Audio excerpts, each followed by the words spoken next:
It's a time of the year when people start gearing up for summer vacations, and sunscreen makers could start to see a spike in sales. This year, customers are expected to shell out 2 or 3 times more for alternative formulas that claim to be better for the environment. Reporter Diane Moca shines a light on a new way for companies and consumers to verify those claims.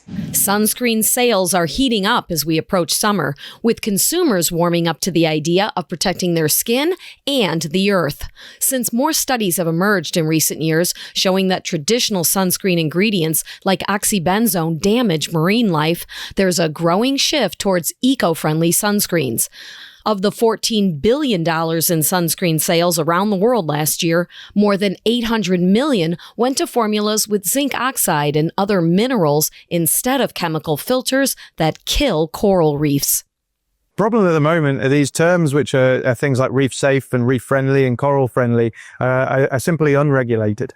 So global advertising agency McCann teamed up with sunscreen brand Stream to Sea and the University of Derby in England to create a certification called Reef Protection Factor, or RPF, to give the industry a standard for measuring impact on marine ecosystems.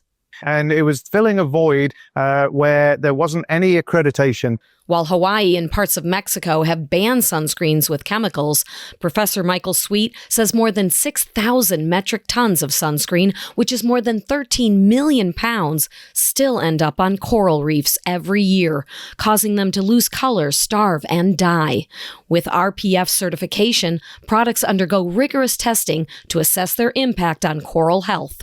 So any brand and any cosmetic which has some aspect to leaching into the ocean can now apply for this RPF accreditation across multiple accredited labs. And it will give everybody that true confidence and knowledge that what they're doing is actually having either no harm or a positive impact on reefs around the world. While 80% of sunscreens still contain chemicals that are harmful to the ocean, sales of mineral-based sunscreens are growing nearly 12% a year and making waves as the trend becomes more mainstream. Diane Moca, Business First AM. Younger consumers tend to be willing to pay more for eco-friendly products such as mineral sunscreen, which can run about $18 for a 4-ounce tube compared to $8 for 6 ounces of a chemical sunscreen.